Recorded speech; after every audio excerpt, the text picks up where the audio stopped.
2 डिसेंबरला स्थानिक स्वराज्य संस्थेच्या निवडणुका पार पडल्या। त्यानंतर ज्या निकाल जे आहे ते 3 तारखेला न देता 21 तारखेला देण्याचे प्रशासनाच्या वतीने ठरवण्यात आले। त्यानंतर खरं पाहायला गेलं तर त्या मतदानाच्या EVM मशीन जे आहेत त्या सुरक्षित ठेवण्याच्या दृष्टीने स्ट्रॉंग रूम तयार करण्यात आले आणि हे स्ट्रॉंग रूम जे आहे भंडाऱ्याच्या पोलीस बहुउद्देशीय सभागृहाच्या लगत असलेल्या बनगंगा सभागृहात तयार करण्यात आले आहे आणि या स्ट्रॉंग रूम परिसरात पोलिसांचाही तगडा बंदोबस्त इथं करण्यात आलेला चित्र आपल्याला पाहायला मिळत आहे। आपण बघू शकतो डॉग स्कॉटच्या माध्यमातून इथं पूर्ण जे आहे तपासणी करण्यात आलेली आहे आणि दररोज इथं पोलिसांचा तगडा बंदोबस्त असतो। जवळपास 20 पोलिसांचा स्टाफ इथं तैनात करण्यात आलेला आहे आणि या पोलिसांची निगराणी इथं सुरू आहे।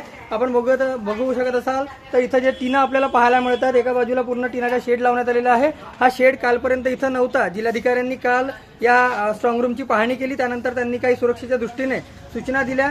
त्यानंतर इथं टीनाचे शेड सुद्धा आता सुरक्षेच्या दृष्टीने लावण्यात आलेले आहेत। तर एका बाजूला जर आपण पाहत असाल तर जे डिजिटल स्क्रीन आहे त्या माध्यमातून CCTV कॅमेरे सुद्धा नागरिक किंवा मतदार जे आहेत परिसरातील त्यांना कोणाला शंका असेल ते पाहू शकतात। त्यासाठी ते डिजिटल स्क्रीन जी आहे CCTVची ती आतमध्ये होती, मात्र प्रत्येक वेळी परवानगी घेऊन कोण जाऊ शकेल त्यासाठी म्हणून बाहेर ती स्क्रीन पुन्हा एक लावण्यात आलेली आहे आणि त्या दृष्टीने खरं पाहायला गेलं तर पुढच्या 21 तारखेपर्यंत जोपर्यंत मतमोजणी होत नाही तोपर्यंत या मतपेट्या EVM मशीन ज्या आहेत त्या सुरक्षित ठेवण्याच्या दृष्टीने इथं योग्य ती उपाययोजना करण्यात आलेले चित्र पाहायला मिळत आहे।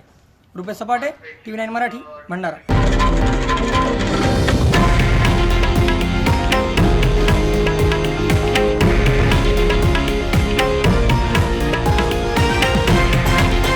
हे आहे देशातील नंबर 1 न्यूज नेटवर्क आणि आपण पाहत आहात TV9 मराठी, एकमेव।